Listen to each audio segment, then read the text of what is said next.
En diversos proyectos con investigadores de la Universidad Autónoma de Madrid, la Universidad Politécnica de Valencia, Texas A&M University, Johns Hopkins University, University of Manitoba, entre otras. Como pueden darse cuenta ustedes, la doctora es una experta en su campo. Estamos muy orgullosos de tenerla con nosotros, de que nos pueda compartir sus conocimientos y su visión acerca de los antioxidantes. Le agradecemos su presencia, agradezco la presencia de todos ustedes y el apoyo de mi comoderadora, la maestra en ciencias, Kenia Carrillo. Doctora, si se encuentra lista, podemos dar inicio a su presentación. Muchas gracias. Muchas gracias, doctor. Un placer estar aquí compartiendo estos minutos con ustedes. Créanme que al principio decía, ¿cómo hago para encajar mi línea de investigación con el Simposio de Ambiente y Energía? Por cierto, felicidades por el Día del Químico.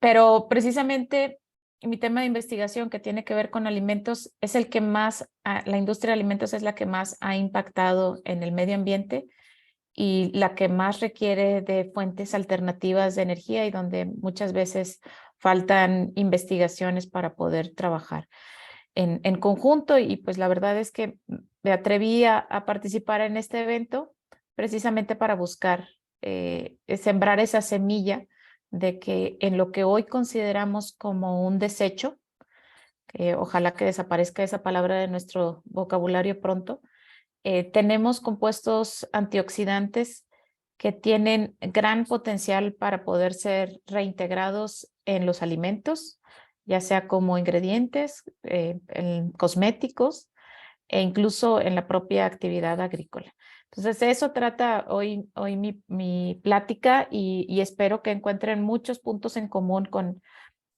la temática de los compuestos antioxidantes ligados. Y pues agregué esta imagen precisamente para hablar de qué son los compuestos antioxidantes que están ligados a la matriz. Sobre todo cuando estamos hablando de un residuo agroindustrial, es una matriz vegetal. Las matrices vegetales son ricas en fibras principalmente, y muchas de estas fibras son fibras insolubles y que tienen compuestos fenólicos que le ayudan a la planta para resistir al ataque de insectos, resistir a temas relacionados con estrés abiótico, ¿no? Radiación, sequías, incluso en algunas ocasiones, pues hasta fomentar el crecimiento de algunos microorganismos que son benéficos para el crecimiento de las plantas. Entonces son compuestos que en algunas ocasiones hasta parecería que no existen en esas matrices hasta que no los empiezas a liberar por medio de tratamientos químicos o biológicos. Y como comentaba ahorita al inicio de la presentación, los alimentos, además de que sea pues una necesidad, una primera necesidad para todos los que habitamos en este planeta, incluyendo los humanos, es también una fuente de riqueza. Pero cuando hablamos de una fuente de riqueza, y más ahora que cada vez son más claros los impactos de que tenemos de las actividades productivas en el medio ambiente, debe de estar equilibrado que también sea una fuente de alimentos y de riqueza, pero con un enfoque mucho hacia la sostenibilidad. Y para ello, pues estos compuestos fenólicos parecería que no tienen nada que ver, ¿no? O se convierten en un desecho que se queda acumulado y desafortunadamente es muy común, ¿no? Ir a algunas pequeñas procesadoras de alimentos de origen vegetal donde se ven las tinas de las fibras que dicen, no, pues es que eventualmente se va a convertir en composta o alguien va a venir para poder nutrir nuevamente el suelo. Y la comunicación que quiero dejar hoy muy clara es, ahí tenemos moléculas muy interesantes que podemos recuperar. Y cuando hablo de que la alimentación o la producción de alimentos no es sostenible, pues este tipo de imágenes, cuando hablamos de agroindustrial waste, son muy comunes todavía hoy en nuestros días, pasar por alguna procesadora de alimentos y que efectivamente estos subproductos o estas efluentes que se tienen del procesamiento tradicional pues se trate como basura, ¿no? Cuando, por ejemplo, esa es una fuente de fibra de trigo y hoy pues el pan integral, pues ya cada vez es más común que lo consumamos, ¿no? Y como hace algunas décadas eso era basura y hoy es parte de los ingredientes que consumimos. Y cuando hablamos también de que es la industria que más ha afectado en temas de sostenibilidad y medio ambiente en el mundo, pues basta ver la imagen que tenemos en la parte inferior, ¿no? Cuánto en menos de 25 años, cuántas áreas verdes se han deforestado para poder hacer producción de alimentos. Y el otro tema es muy importante, es que pues yo creo que después de la farmacéutica, la industria de alimentos es la que más demanda agua y no es cualquier agua, es agua de muy buena calidad, que no necesariamente, dependiendo de las legislaciones que se tengan en el sitio donde se transforman estos alimentos, pues va a poder reintegrarse a los sistemas productivos o reutilizarse. Entonces, por eso la importancia de hablar de la recuperación, porque si al momento de recuperar moléculas activas también estás reutilizando o reusando estos recursos naturales, pues estás fomentando una producción más sostenible de alimentos. Y en el tema que nos atañe el día de hoy está enfocado a la parte de los fenólicos ligados. Estos fenólicos ligados, como decía, generalmente se encuentran unidos covalentemente a las matrices lignocelulósicas de los alimentos y hoy en día pues los consideramos como las partes no comestibles, ¿no? Los podemos encontrar en las cáscaras de las frutas, en lo que les decía, la fibra de muchos cereales que no se están utilizando en su totalidad, en algunas, por ejemplo, en algunas semillas que se le quitan a algunos frutos para poder. Me quedé platicando de este cambio cultural que tuvimos como consumidores de alimentos y que creo que podemos seguirlo haciendo, no nada más para reintegrarlo en los alimentos, sino en otros productos. Esta imagen la tomé de un reporte de la Fundación Ellen MacArthur y ahí comparto el QR, es de libre acceso y me gusta mucho porque tiene que ver con el tema de fenólicos ligados en una comunidad sostenible, dejando de pensar entre lo rural y lo urbano. Tiene que ver con pues esta capacidad de esta soberanía alimentaria de que tanto hablamos, por un lado. Por otro lado, que nosotros como consumidores seamos un mercado más consciente, pero el que me voy a enfocar es esta parte, el 2, ¿no? Hacer lo máximo con los alimentos que nos llegan a las zonas urbanas. Y eso significa generar nuevos productos para acelerar la bioeconomía, ya sea que puedan ser otra vez reintegrados en productos para las zonas urbanas o para las zonas rurales, pero de eso se trata. ¿Y qué es esta parte no comestible que decíamos? Bueno, es celulosa, sí, pero ¿qué otras cosas tenemos ahí, no? Y voy a hablar un caso muy específico, que es el caso del maíz. Bueno, como mexicanos, pues es el principal cereal que consumimos en nuestras dietas, pero nadie se come el maíz así, ¿verdad? O si acaso alguien lo come crudo, pues no creo que sea el caso de ningún ser humano. Generalmente son tostados o pues lo más tradicional es convertido en tortillas o en productos derivados de la masa, que son pues los tamales o el propio nixtamal que luego se convierte en pozole, ¿verdad? Dependiendo de la variedad del maíz, o en los chips que también consumimos.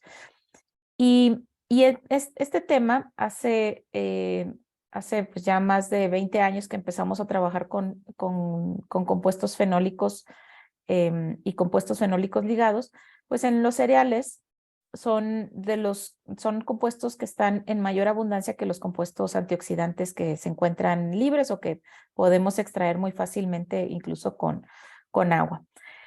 Y algo que llamó mucho nuestra atención fue el hecho de que al analizar ¿cuántos de estos compuestos fenólicos quedaban en la masa? O sea, en lo que eventualmente se iba a convertir en un alimento, era menos de la mitad.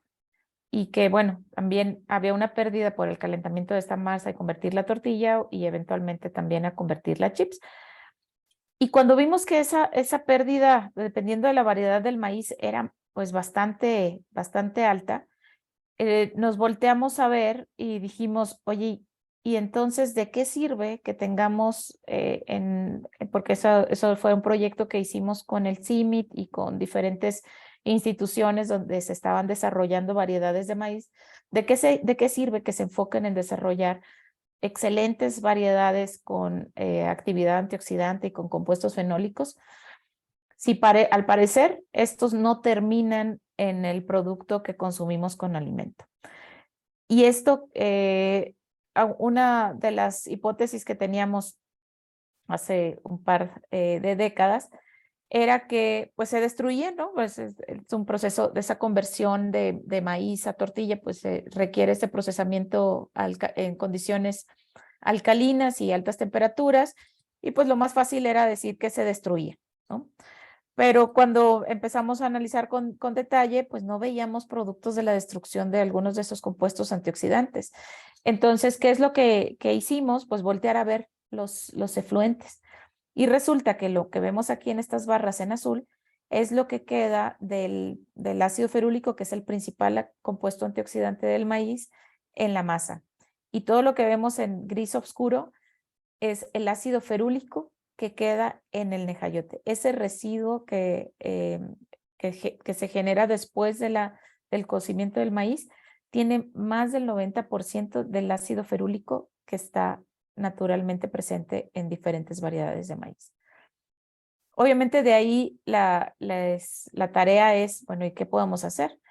Bueno, para quienes no conozcan el nejayote, que nunca hayan escuchado hablar de él, se los presento, está en esta probeta, es una mezcla de partículas suspendidas y una solución. En esa solución encontramos proteínas, carbohidratos y sales de calcio, y lo mismo, y bueno, y una mayor concentración de fibra insoluble en lo que se queda en suspensión y que eventualmente se va sedimentando, como se observa en la fotografía. Entonces, ¿qué empezamos a trabajar con esta visión, ¿no? De que dijimos, bueno, hoy en la nixtamalización es un proceso alcalino, se rompieron estos enlaces del ácido ferúlico con los componentes de la fibra, y va a estar en la solución alcalina la mayor parte de los compuestos fenólicos, o va a estar todavía en la matriz o en esos sólidos suspendidos que se quedan, que eventualmente se sedimentan. Y para nuestra sorpresa, pues la mayor parte de los compuestos fenólicos los encontrábamos todavía en la matriz. No los encontrábamos en lo sólido, sino en lo líquido. Es decir, que esos compuestos fenólicos ligados se liberaron y están en partículas solubilizadas dentro del agua del cocimiento alcalino del maíz. Entonces, pues era una tarea bastante interesante de seguir trabajando con estos compuestos fenólicos ligados, y al mismo tiempo, pues estas fibras, ver qué otros usos le podíamos dar a las fibras, ¿no? Entonces aquí resalto el hecho de que los compuestos fenólicos sí se liberan parcialmente de la matriz sólida del pericarpio y de las diferentes partes del maíz que se liberan durante el proceso de nixtamalización, pero hay una gran parte que queda como partículas más finas y solubilizadas en esta solución alcalina. ¿Por qué es importante esto? Porque hace algunos años, cuando empezamos con todas estas investigaciones, y una de las cosas que se criticaba era pues que los compuestos fenólicos ligados eventualmente pues no tenían ningún efecto biológico. Hoy, con lo que sabemos sobre los efectos de los microorganismos y todo lo que cómo la microbiota interactúa incluso con el metabolismo de los alimentos que consumimos diariamente, y que además incluso hasta tiene conexión con nuestra actividad cerebral, con nuestro estado de ánimo, con nuestro bienestar en general, ya sabemos que los compuestos fenólicos ligados, al estar ligados a una matriz que no podemos digerir, llegan a nuestro tracto gastrointestinal para poder ser transformados por estos microorganismos, y en algunas ocasiones la presencia de estos compuestos fenólicos ligados ayuda a que microorganismos benéficos proliferen sobre aquellos que pueden representar algún efecto patógeno. Y entonces significa que estos compuestos fenólicos ligados que quedan incluso pues en esta fibra que les comentaba que se puede recuperar por sedimentación, pues, vendrían siendo como un antioxidante que se puede recuperar, que se tiene como un sistema de liberación controlada natural, ¿no? Y a lo que nos dimos la tarea es, bueno, ¿y cómo le damos valor a esta fibra, ¿no? Entonces la fotografía que ven ahí es una fotografía de un pan integral con alto contenido de fibra, con alto contenido de antioxidantes, y que, pues a diferencia del pan integral que veríamos en un supermercado, pues tiene un color pues bastante agradable y no tiene el sabor amargo que a veces detectamos algunos en los panes integrales. Entonces eso, por ejemplo, pues es una estrategia para poder darle un valor comercial a un residuo que se tiene de la agroindustria. Pero todavía nos quedaban los otros compuestos que vemos ahí en el vasito, en el frasco a la derecha, que es estos sólidos que están solubilizados y que cómo podemos recuperar, porque además dentro de los sólidos, incluyendo los antioxidantes, además de los antioxidantes, perdón, también pues están azúcares fermentables y aunque el nejayote no sea tan amigable para que se fermente rápidamente, eventualmente se fermenta y pues es inestable, ¿no? Entonces, una de las estrategias fue, pues vamos a secarlo por aspersión. Obviamente, como trae una diversidad de partículas, el nejayote, lo que tuvimos que hacer es utilizar agentes encapsulantes para poder homogenizar la calidad del polvo que eventualmente pudiera ser utilizado como un ingrediente. Y además, validamos que incluso que el compuesto fenólico estuviera ligado, estuviera ya pues parcialmente encapsulado también con los agentes que utilizamos para poder secarlo por aspersión, pues que mantuvieran esa actividad después de haber sido digeridos. Esto lo hicimos en un sistema in vitro, y que la capacidad, por ejemplo, antiinflamatoria que tiene el ácido ferúlico, pues se mantuviera después de la digestión y nuevamente, insisto, pues que sea como un sistema de liberación controlada, ¿verdad? No queremos estar consumiendo un alimento porque los efectos benéficos derivados de sus compuestos antioxidantes pues nos duren solamente 2 o 3 horas, ¿no? Es algo que podamos consumir y que podamos ir digiriendo más lentamente y liberando los compuestos bioactivos de ahí. Y bueno, ahí esto era todo in vitro, con pues solamente validando el ingrediente, que eso es importante, pero a final de cuentas tenemos que pensar en que si en la matriz está teniendo una interacción, ¿qué otras interacciones pudiera tener con ingredientes ya en un alimento funcional? Y por otro lado, ¿qué tanto beneficia eso a que durante el almacenamiento se mantenga esta composición y la bioactividad de esa composición? Entonces preparamos una bebida. Yo creo que algunos de ustedes se han probado el pinole, basada en bebidas tradicionales con pinole, especies y agregando este ingrediente funcional, y validamos que pues se mejora la actividad antiinflamatoria derivada del consumo del ácido ferúlico, e incluso después de haber almacenado este polvo para bebida, seguía funcionando. Todavía tiene áreas de oportunidad, no es 100% estable, precisamente porque algunos de estos compuestos son y generan muchas interacciones con otros componentes de la matriz que hay que seguir evaluando. Cuando vimos eso, y pues sabíamos que estaba ligado a compuestos de característica pues polisacáridos, solubles y no solubles, porque algunos están, como decía, en la parte de los residuos de celulosa del pericarpio, algunos otros están ligados también a arabinogilanos, pero también en el proceso de nixtamalización se liberan algunas proteínas y péptidos que pudieran tener estas interacciones con los compuestos fenólicos.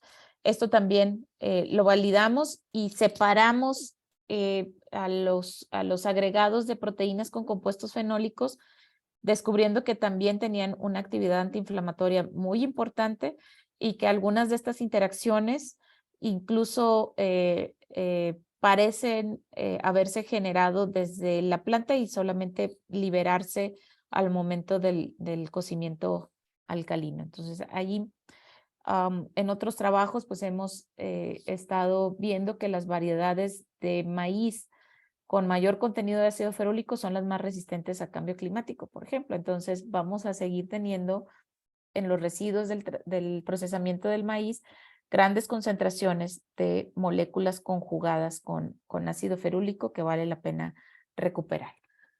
Entonces, esto se ha convertido ya en una línea de investigación pues, enfocada a temas de economía circular, de ver qué otras alternativas pudiéramos generar para las comunidades de producir conjugados de ácido ferúlico para diferentes fines, incluyendo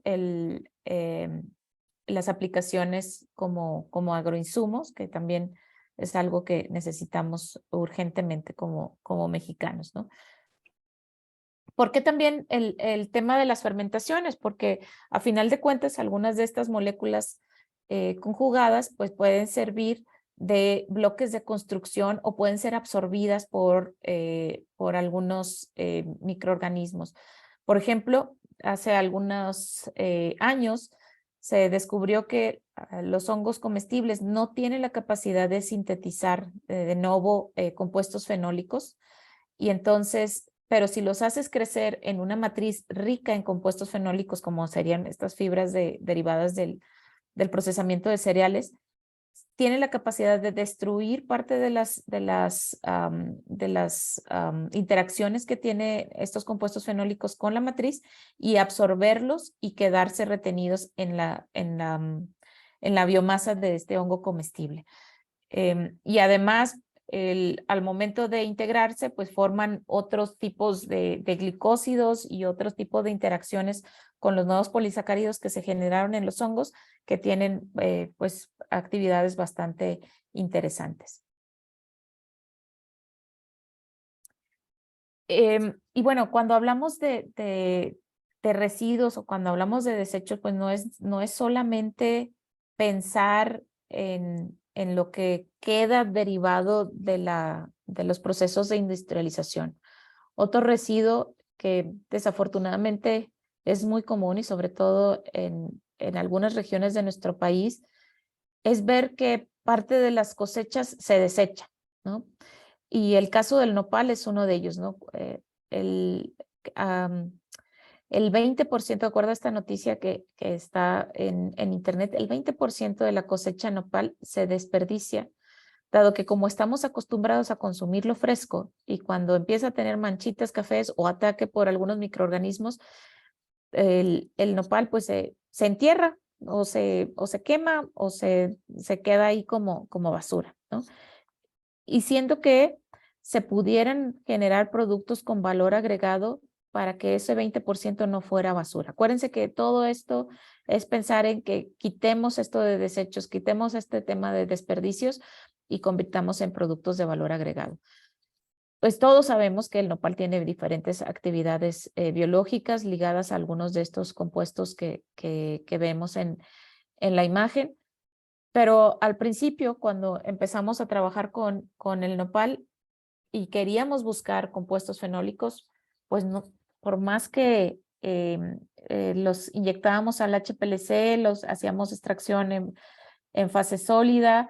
La concentración de compuestos fenólicos pues era muy baja y el perfil de compuestos fenólicos pues era básicamente ácidos fenólicos que no son de los más antioxidantes y pues no podíamos creer que ahí se quedara, ¿no? Y entonces esa historia de lo que aprendimos con los cereales, con el maíz y que hemos trabajado ya un par de décadas con compuestos fenólicos ligados, lo trasladamos al nopal, ¿no? El nopal, pues ahí al contrario del maíz, la mayor parte de su fibra es soluble y esa fibra soluble tiene ligados a compuestos fenólicos que son principalmente derivados de canferol e isorramnetina y que por el mismo proceso de hidrólisis pues podemos incluso extraer compuestos fenólicos, ya sea con enzimas o con tratamientos químicos, con diferentes perfiles de glicosilación.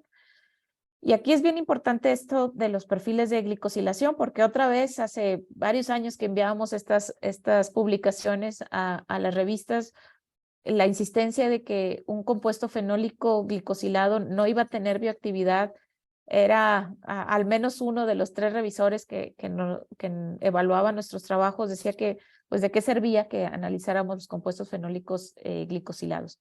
Y hoy sabemos que las glicosilaciones tienen una interacción muy importante con receptores de membrana y que dependiendo del perfil de glicosilación de los compuestos pueden tener actividades distintas. Entonces, bueno, gracias a que nos entercamos con eso y empezamos a validar el efecto de los diferentes perfiles de glicosilación, pues hemos descubierto que efectivamente los glicósidos de la isorramnetina recuperada del nopal generan una diferencia en la actividad antiinflamatoria, anticancerígena o inclusive antiobesogénica derivada de esto. Entonces, ¿y eso por qué es importante? Porque si los queremos recuperar, pues hay que saber cuál glicósido y para qué queremos usar ese glicósido. O si queremos hacer una combinación con un cierto tipo de microorganismo probiótico, pues hay que pensar en cuál probiótico le ayuda a que se libere mejor el compuesto activo que nos interesa. Y eso es para el caso de las aplicaciones si nos quisiéramos enfocar solamente en alimentos.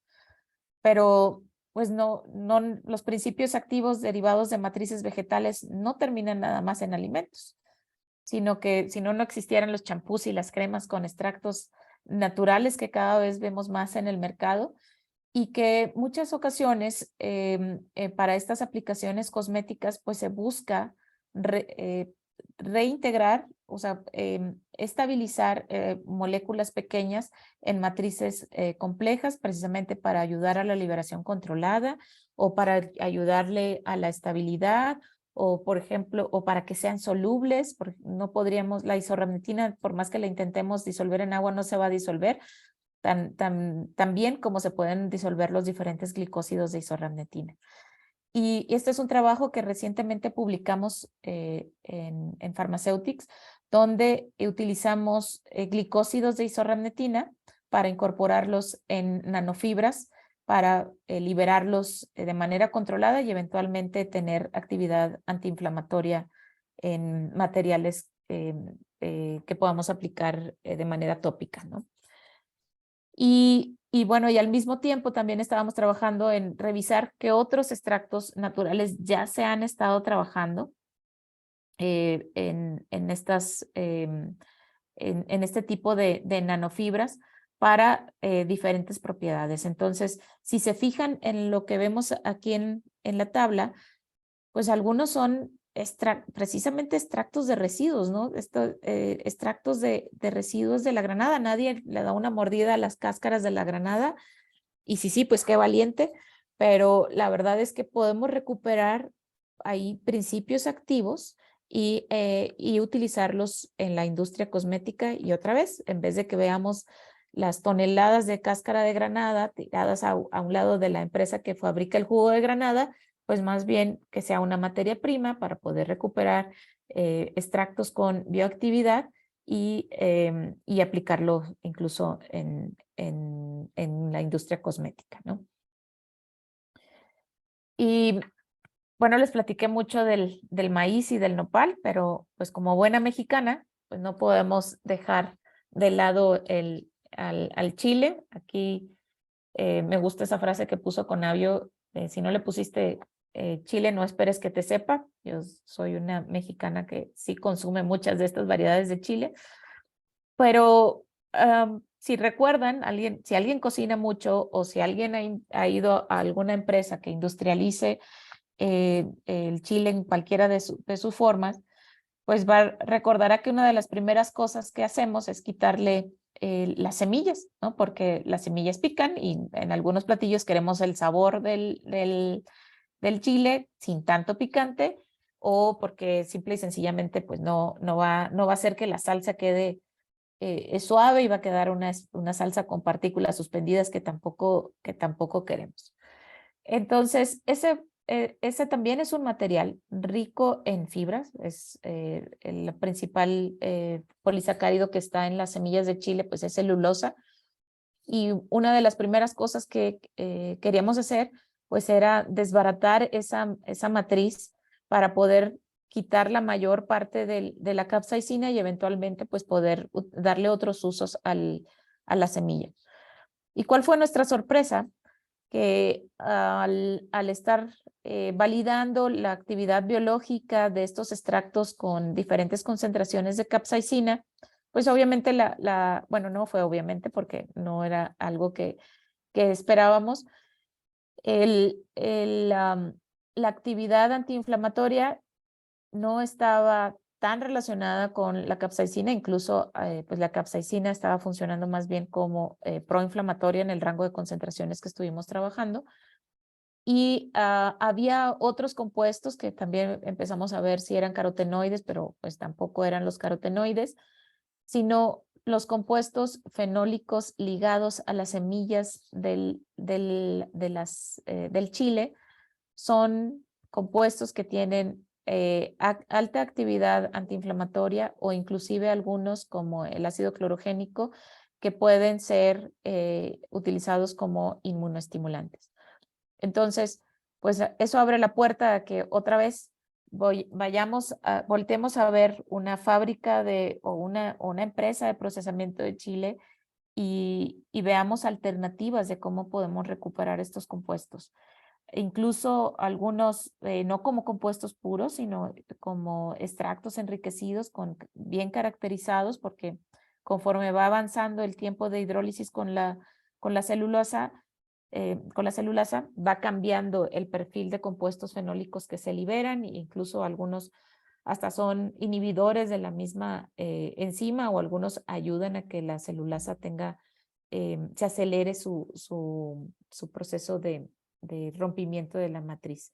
Entonces, con eso me gustaría terminar y recalcar que dejemos de pensar en desechos y empecemos a pensar cada que alguien hable de desechos, volteamos a ver cómo generamos productos con valor agregado para que eventualmente sí tengamos sistemas de producción de alimentos sostenibles y con ello pues rediseñemos la producción de alimentos y que todos estos alimentos pues le lleguen a las poblaciones que los necesitan, e incluso pues en México, que tenemos tanto problema de obesidad, algunos de estos compuestos que estamos recuperando pueden ser la solución a reducir la incidencia de obesidad que tenemos en nuestro país. Muchísimas gracias y quedo al pendiente de sus preguntas. Muchas gracias, doctora Janet. Le cedo la palabra a mi comoderadora, Kenia Carrillo, para que ella dirija esta sesión de preguntas.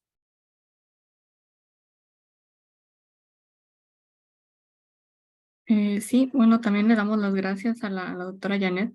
Fue muy interesante su plática, la verdad. Y también retomando lo que dijo anteriormente, realmente, bueno, en nuestro grupo de trabajo queremos incluir la parte también de antioxidantes Y obviamente esto conlleva a, por ejemplo, bueno, nosotros trabajamos con biorefinerías. Creo que es un tema, pues sí, muy interesante en el que, digo, los residuos se van a tener que integrar otra vez en los procesos. Y sí, su plática es totalmente válida aquí en el simposio. Fue un muy buen tema. Y sí, bueno, en mi caso, pues yo estoy trabajando con el nopal, pero también estamos ahí viendo datos muy interesantes, de hecho, que se desecha en la mayoría, que podemos aprovechar en productos de valor agregado, como usted dice. Y bueno, vamos a ver primero unas preguntas de aquí de la audiencia en el chat. Pregunta el doctor Poggi. ¿Con qué métodos se determinó la actividad antiinflamatoria de los compuestos estudiados en animales de laboratorio? Y pues muchas gracias. En el caso de los compuestos derivados del nopal, los glicósidos de isorramnetina, se probaron en cultivo de células, y también hemos trabajado con modelos de inducción de inflamación en orejita de rata, y induciendo también ampollas para poder obtener los exudados y ver qué marcadores moleculares. Además, también relacionado con modelos animales, hemos trabajado con algunos animales inmunocomprometidos a los que les inducimos tumores con células fluorescentes, y nuevamente parte de la actividad antitumoral de los glicósidos de isorramnetina tiene que ver con la actividad antiinflamatoria, porque pues, la inflamación es también la formación de vasos, y eso, si se lo impides a un tejido tumoral, pues no va a seguir invadiendo el tejido sano. Espero haber contestado a la pregunta. Sí, sí, muy bien, muchas gracias. Otra pregunta más de Gael Aranda. Dice, buenas tardes. ¿Es viable adicionarle compuestos fenólicos a los alimentos de la canasta básica mexicana sin aumentar significativamente sus precios de venta? Eso es precisamente lo que buscamos con esta integración, ¿no? Como si es posible. El otro punto es cómo esto lo escalamos y lo hacemos comercialmente viable. Por eso también nos íbamos a productos tradicionales, el caso de la bebida, pues la verdad es que no se está incorporando un costo muy alto, y sí se puede hacer. Lo que hay que hacer más urgentemente es que en las industrias pequeñas, medianas o grandes, este residuo no se trate como un desecho, porque al momento de que ellos lo consideran como un desecho, ya no puede ser reintegrado en la alimentación por cuestiones de sanidad, ¿no? Entonces, eso es en lo que tenemos que trabajar, ya sea que lo haga directamente la industria, o que lo hagan pues las startups en nuestros alumnos, ¿no? Que también cuando nos formamos como científicos, no necesariamente tenemos que terminar en la academia, sino también como startuperos de base tecnológica, ¿no? Sí, claro, de hecho también eso tenía duda. Por ejemplo, sí, en cuanto de la sanidad, si por ejemplo están ahí echándose a perder los nopales, eh, no sería agarrarlos literalmente de donde los desecharon, por ejemplo, sino sería pues hacer una plática con los productores, bueno, en este caso serían los vendedores ya de la materia prima, y pues ahí hacer una unión entre que, bueno, vamos a ver si se puede, y pues incluso aumentar, no sé, el valor de la empresa. Y Sí. sí, es muy, muy interesante todo ese tema. No sé si, bueno, esta pregunta del doctor Puy también era para todos, pero pues también lo menciono aquí. Dice, pues muchos de nosotros, yo incluido, uso frecuentemente la expresión de productos de valor agregado. ¿Alguien conoce la franja de precio por kilogramo, dólares por kilo, que define y separe un compuesto de valor agregado de un compuesto commodity? O sea, un producto masivo de bajo precio. ¿Será $10 por kilogramo, otro valor? Yo creo Ahí que no sabremos. hasta que no lo comercialicemos, podemos saber cuál es el valor, ¿no? Porque todo esto que estamos trabajando es a nivel de prototipado. Algunos llegan hasta niveles de TRL 6, pero la verdad es que hasta que no llegues al nivel 9, es decir, ya que condiciones comerciales y que alguien lo empiece a comprar, entonces vas a definir exactamente quién es tu mercado, ¿no? Y por eso decía la importancia de que apoyemos a los jóvenes que están haciendo sus startups relacionadas con estos temas, porque son los que tienen todo este interés de llevarlo hasta niveles comerciales y que allá afuera pues se les considere como algo con valor agregado, ¿no?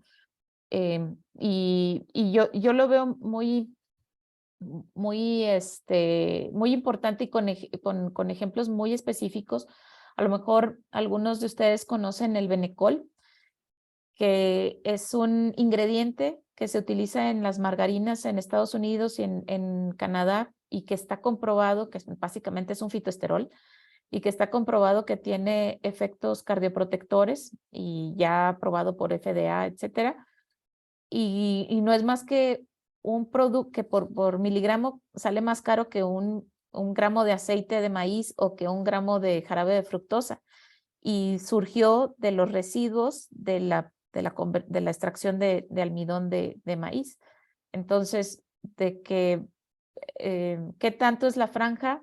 Pues que incluso en algunas ocasiones me ha tocado trabajar en proyectos que dicen, oye, pues es que esto vale más que lo que yo estaba produciendo originalmente, ¿no? Entonces yo lo voy a estar produciendo este alimento que era mi fuente de ingresos principales como empresa, pero ya casi creo que como un servicio a la comunidad, ¿no? Porque el otro es el que me va a dar mayores niveles de ingreso.